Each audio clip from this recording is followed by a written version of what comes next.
I'll just say this. It's crazy that someone as plain as you is getting married before me. You'd look better in that old dress, and even the groom and guests will say that to your face. I heard my sister's harsh words next to my ruined wedding dress. My heart sank with sadness. But as her older sister, I couldn't let her keep acting like this. I was determined to show her how happy I am and make her regret her bad behavior. My name is Amy. I'm 30 years old, and after dating Scott for 5 years, we recently submitted our marriage registration. Our wedding is coming up soon. Preparing the wedding invitations, choosing the food, and selecting the flower decorations has been tough, but thinking of it as a way to show thanks to everyone who has supported us keeps me going. One thing I've been especially focused on is my wedding dress. Wearing a wedding dress is a once-in-a-lifetime moment, and I've dreamed of wearing a pure white one since I was little. I spent quite a lot on it, and sometimes I wonder if it was the right choice. I think that dress suits you best, Amy. And it's been your dream, right? You've saved for it for so long, Scott told me. Thank you, Scott.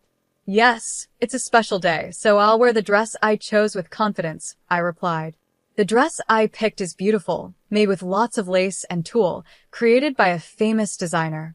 Just imagining myself in it, standing next to Scott at the perfect venue, makes me excited for our wedding day. It feels like a dream come true. But not everything in my life has been going smoothly. Amy, did you really manage to marry Scott? Don't you think he'll regret it? My sister Lauren said, smirking. Lauren, that's not something you should say, even as a joke, I snapped back.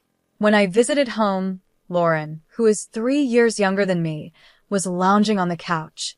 She always knew how to say things that hurt. Even though she pretends she's joking, I know Lauren is being serious. Scott is so handsome. He's way too good-looking for someone like you, she continued. You can't judge people by how they look, Lauren. Marriage is about much more than appearances. I replied, well, coming from you, that might actually sound believable. I never thought you'd get married before me, Lauren said. Stop it, I yelled. Lauren is always so confident, constantly working on her makeup and hairstyles to impress men. She's the type of person who checks herself in the mirror all the time. Ever since we were kids, she would often make fun of me in front of others, saying things like, unlike me, my big sister isn't pretty. It's like she always needed to be the one on top. But even though she focused so much on looks, I never felt like I was less than her in other ways. Our relationship as sisters has never been great, and lately, her behavior has been even weirder. Hey, Amy, remember when Scott came over to meet our family recently? I was there too, right? Did Scott say anything about me? She asked. What do you mean? I replied. Like, wow, you have such a cute sister. Or maybe something like your sister is more refined and beautiful than you, she said. I was frustrated. I'm leaving, I said, trying to get out of our parents' house. As I was about to go, Lauren muttered to herself, acting all high and mighty just because you managed to get married, even though you're still so plain. Just wait and see. Excuse me, did you say something? I asked. Just go home already, she snapped back. This attitude wasn't new, so I left without thinking much of it. But things got even stranger later. On the day Scott and I were having our pre-wedding photo shoot, Lauren came to the location with our parents to watch.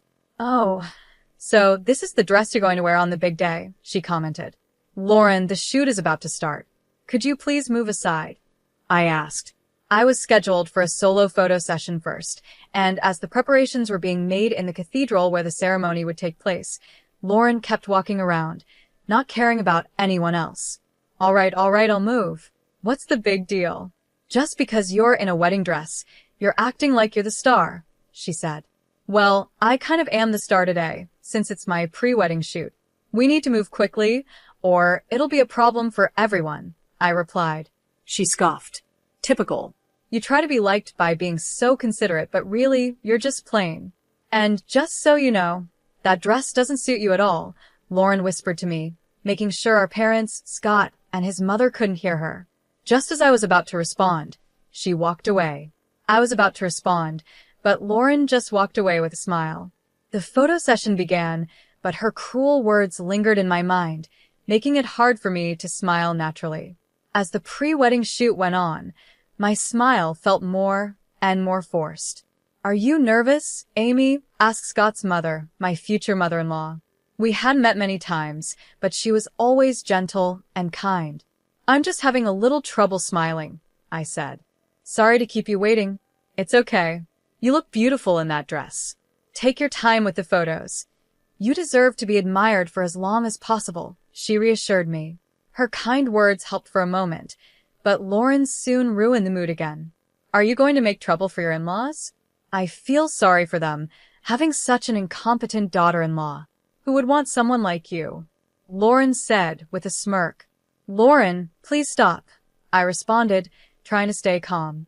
At that moment, my future mother-in-law stepped in. She smiled warmly and said, It's so nice of you to come and support your sister, but this is Amy and my son's special day. Please give them some space. She gently took Lauren by the hand and led her to the corner of the venue. As the shoot continued, Lauren stood there with a sour look on her face, clicking her tongue in frustration, making the atmosphere tense. Maybe your sister feels like I've stolen you from her, Scott joked, trying to lighten the mood. I'm so sorry, I apologized, feeling the weight of Lauren's presence even more. It made the day feel exhausting, but eventually the shoot was done, and I started feeling more prepared for the big day. There's no such thing as being too prepared for one of the most important days of your life. As my wedding day approached, I double-checked everything to make sure it was perfect. Scott and I traveled from our new home to the venue, and when we arrived, we went to separate dressing rooms to get ready. Soon, the moment I had been dreaming of for so long would finally come. I would wear the wedding dress I had always imagined and vow eternal love to Scott. A childhood dream was about to become real. I felt a mix of nervousness and pure joy as I approached the door to the bridal dressing room. Just as I was about to open the door, it swung open from the inside. To my surprise, it was Lauren who stepped out, closing her bag with a smug look on her face. Lauren, what are you doing here? I asked, confused. Oops, I mistook it for the bathroom, she said, smirking. Is this really the bride's dressing room? It's so shabby, but I guess it suits you. With those cruel words, Lauren quickly left. It was strange for her to be here so early, and I couldn't help but feel uneasy about her odd behavior. I walked into the bridal dressing room and was shocked by what I saw. The room, which had been elegantly decorated to create a calm and peaceful atmosphere, now showed a terrible scene. My wedding dress, the one I had dreamed of, was hanging there, completely slashed and ruined. What is this? I exclaimed. The dress, with its beautiful lace details, was supposed to be mine. I stood frozen in front of the destroyed dress, unable to believe what I was seeing. Just then, the makeup and wardrobe staff came into the room. They saw me standing still, staring at the mess, and couldn't hide their shock. I asked them if anyone had been in the room, and they told me that my sister, Lauren, had asked them to leave, saying she was setting up a surprise for me. Could Lauren have done this? Why would she ruin my dress like this? As much as I didn't want to believe it, everything pointed to her being the one who did it. Her strange behavior ever since I got engaged, and the way she had glared at me during the pre-wedding shoot, made me even more suspicious. With shaky hands, I pulled out my phone and called Lauren. She answered right away. What do you want? Lauren asked. Trying to hold back my tears, I asked her directly, Lauren, can you tell me what you were doing in my dressing room earlier? Huh? Didn't I tell you I mistook it for the bathroom? Have you already forgotten, or are you really that dumb? She replied. That's a lie. You ruined my wedding dress, didn't you? I confronted her, my emotions rising.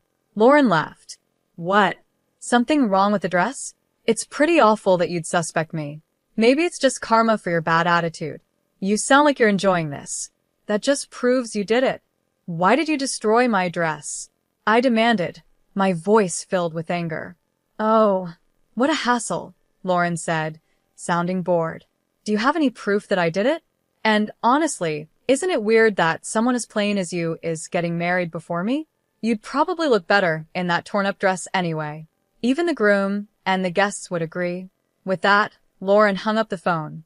I stood there, staring at the dress in front of me. It was beyond repair. The staff, who had left the room earlier at Lauren's request, kept apologizing over and over. But no matter how many times they said sorry, the dress couldn't be fixed.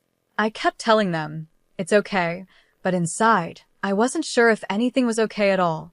I thought I wouldn't be able to go through with the ceremony in the middle of all this stress and sadness. Then, there was a gentle knock on the door of the bridal dressing room. "Amy, how's the preparation going?" my mother-in-law asked as she stepped in.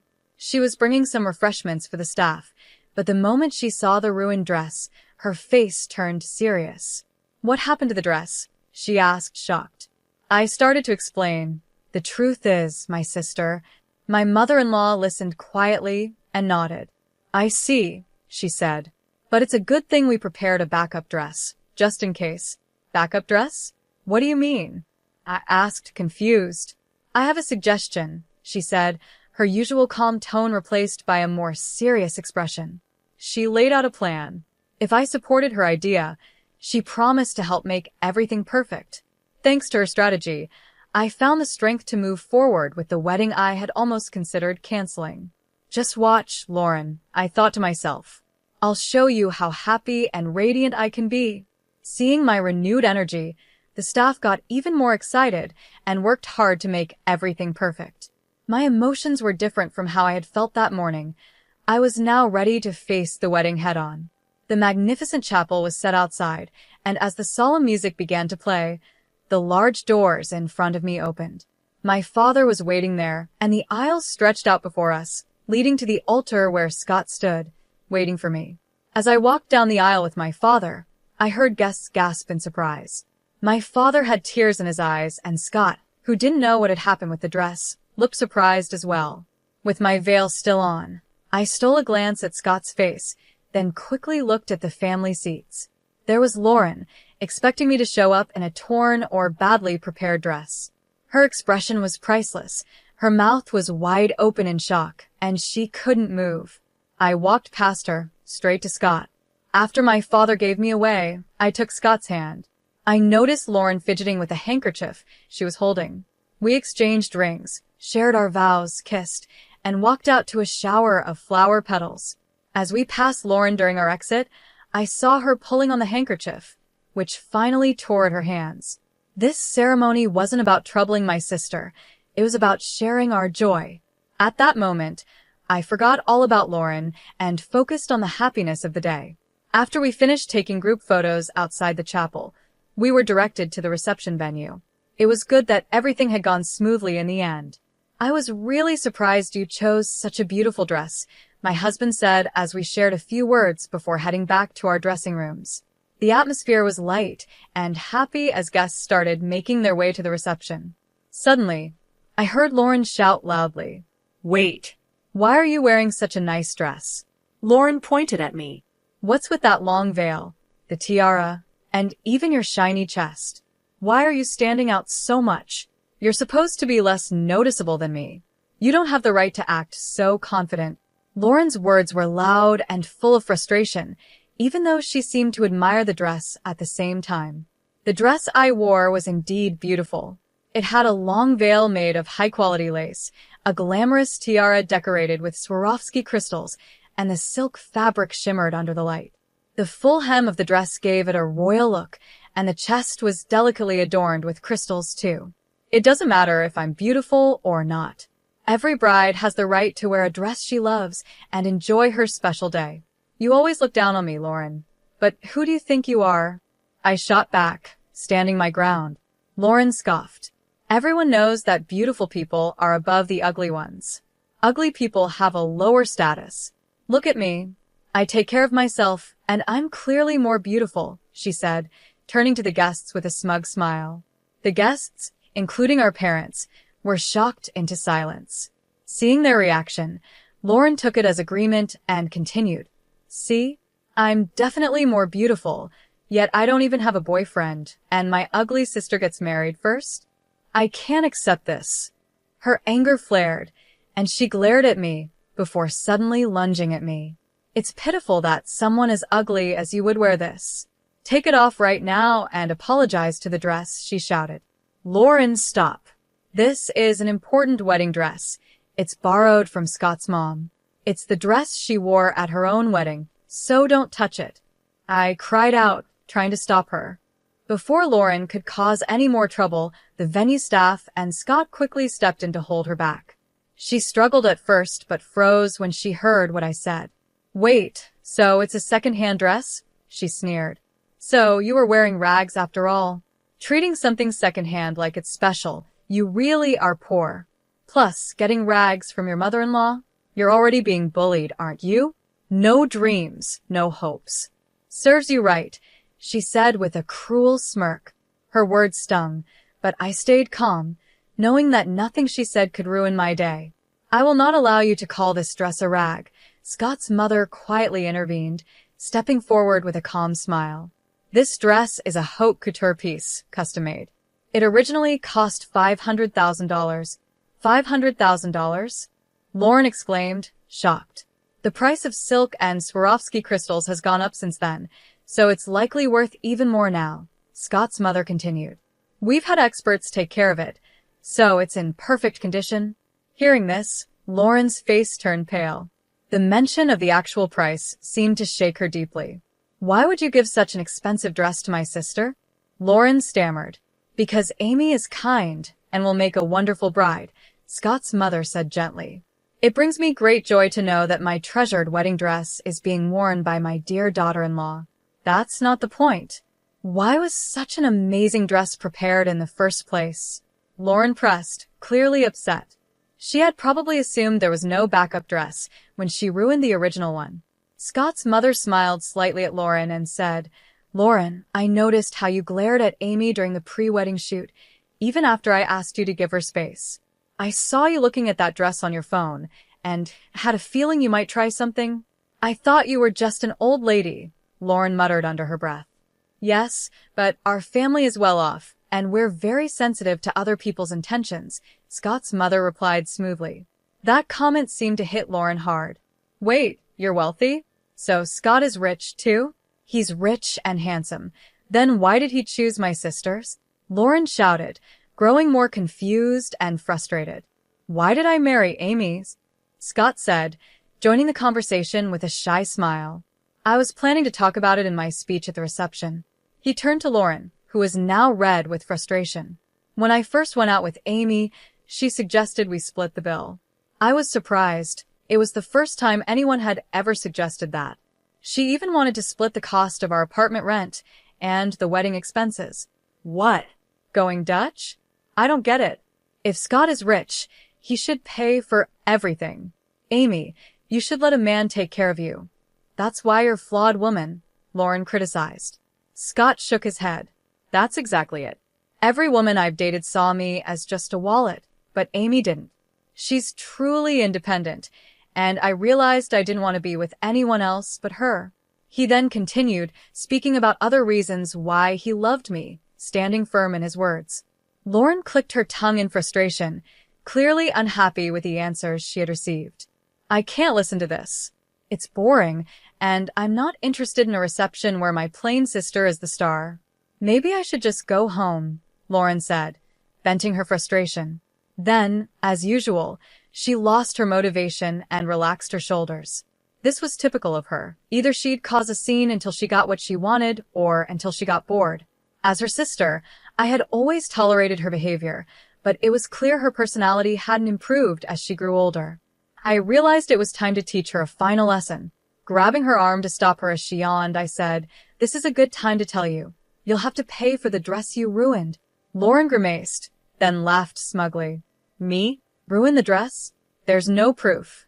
Why don't you save your bedtime stories for when you're asleep? She shrugged off my hand and chuckled, clearly pleased with herself for ruining my chosen dress. But I stayed calm. It was time to show her what happens when someone tries to destroy another's happiness.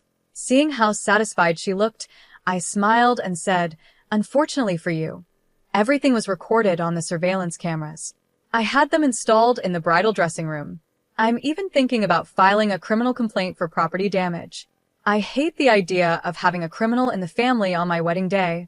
Lauren's smile disappeared instantly, replaced by shock and panic. "What? You have cameras? Since when do weddings have that?" "It's not an option at every wedding," I replied.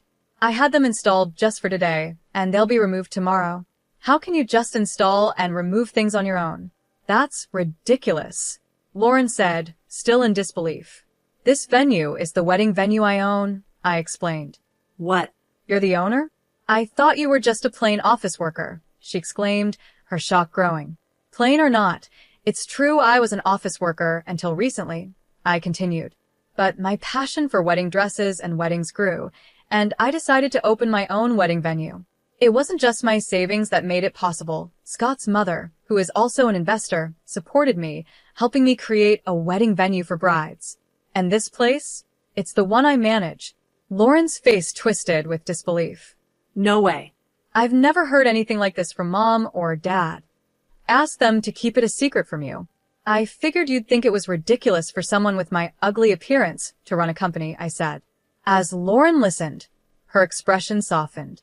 I could see the struggle in her mind as she tried to process everything I had just revealed.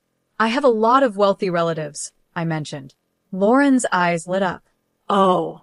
Then you can introduce me to a rich man, right? Yay, she exclaimed, clearly missing the point. Lauren, do you really think we can continue as sisters after this? You tore up a dress that was special to me. I never want to see your face again, I said, my anger simmering. What? Why are you saying that? It was just a little prank. I already said I'm sorry, didn't I? Lauren's apology felt empty, and she acted like it didn't matter. Her careless attitude pushed me over the edge. A little prank? You think ruining something important to me is just a joke? I will never forgive you for this. It's good I have this beautiful dress from Scott's mom, but the one you destroyed was also precious to me. I'm definitely going to ask for compensation. Compensation? Are you serious? How much does a wedding dress even cost? I don't have any real savings. Lauren panicked. If you don't pay, I'll report it to the police. Did you really think you could bully your ugly, plain sister all your life and get away with it? That's no joke, Lauren. Grow up, I said firmly. My words hit her hard, and she collapsed into a chair, powerless. Our parents, who had been quietly watching, started crying. Their tears were different from the joyful ones they shed during the ceremony. Lauren's selfish actions had hurt them deeply, and I realized just how much sadness she had caused them. Amy is truly amazing. She's the kind of entrepreneur I'm proud to support. I'm lucky she wore my wedding dress and that I invested in her business, Scott's mother said warmly. Mom, that's my line. Please don't say it before I do, Scott joked with a smile. Watching Scott and his mom talk so casually, I felt a wave of relief. After sending Lauren home, we returned to the reception, which continued warmly despite the earlier drama. It ended up being the best wedding for me because I was able to strengthen my bond with Scott's family. After the wedding, our parents were furious with Lauren. They apologized to me for being too easy on her for so long and strongly condemned her actions. Lauren was expelled from the house by our parents. She couldn't change her job to afford the dress she ruined, so she rented a small apartment near our parents' house. Staying close to home meant she couldn't escape the gossip about what had happened at my wedding. Since we were close in age, the news spread quickly, and Lauren became the talk of the town. Every time she tried to reconnect with old friends, they avoided her, which upset her so much that she moved out of state. The long commute to work drained her time and savings, leaving her struggling financially. Now, her entire salary and bonuses go toward paying for the dress, and she lives a tight, restricted life. Once a confident trendsetter, she can no longer afford makeup or fashionable clothes at work, and her lifestyle has completely changed. Now, Lauren quietly goes through her days, wearing messy clothes and occasionally casting jealous glances at her colleagues. Her only escape is social media, but her posts, full of despair, are driving more people away. Meanwhile, Scott and I are happily enjoying our marriage. He stays busy with his job, and I've started designing unique wedding dresses at our venue, just like my mother-in-law suggested. Investors who believe in my love for wedding dresses have encouraged me, saying that if I love them, I can definitely create dresses that brides will adore. Though it's a new and challenging task, there's a special joy in crafting the perfect dress using beautiful lace, tulle, and silk. The memory of the dress Lauren destroyed still hurts, But looking at the photos of me in Scott's mother's dress, where we made our vows, helps me heal a little each day. The best part is being there when a bride I've dressed celebrates the happiest day of her life. This has brought me a new sense of joy in weddings. I'm thankful every day for Scott's love and for my mother-in-law, who supported me when my dress was ruined and continues to support me in my work. Oddly enough, I even feel a bit thankful to Lauren. Her actions only made me realize